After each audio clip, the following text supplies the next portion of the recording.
дар замоне ки тағйирёбии иқлим ва афзоиши хатарҳои офатҳои табиӣ ба яке аз масъалаҳои муҳими ҷаҳонӣ табдил ёфтааст, таъмини амнияти аҳолӣ ва ҳифзи ҳудуд аз ҳолатҳои фавқулодда дар меҳвари таваҷҷӯҳи давлату ҳукумати ҷумҳурии Тоҷикистон қарор дорад. бо ҳамин мақсад дар ноҳияи Ёвон чорабинии муҳими омӯзишиву амалӣ оид ба мудофиаи гражданӣ ва омодагӣ ба ҳолатҳои фавқулодда баргузор гардид.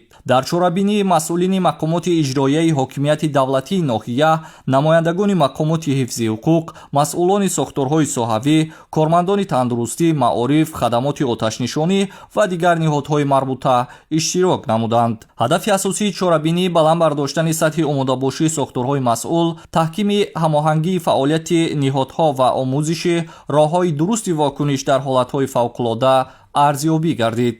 дар рафти чорабинӣ масъалаҳои марбут ба пешгирии офатҳои табиӣ, омодагии қувва ва воситаҳо, тарзи расонидани ёрии аввалияи тиббӣ, истифодаи воситаҳои муҳофизатӣ ва кӯчонидани аҳолӣ аз минтақаҳои хавфнок мавриди баррасӣ ва омӯзиши амалӣ қарор гирифтанд. масъулини ноҳияи Ёвон зимни суханронӣ таъкид намуданд, ки ҳифзи ҳаёт ва саломатии мардум яке аз самтҳои муҳими сиёсати иҷтимоии давлат ба ҳисоб рафта, ин масъала таҳти таваҷҷӯҳи доимии пешвои миллат, президенти ҷумҳурии Тоҷикистон муҳтарам Эмомалӣ Раҳмон қарор дорад.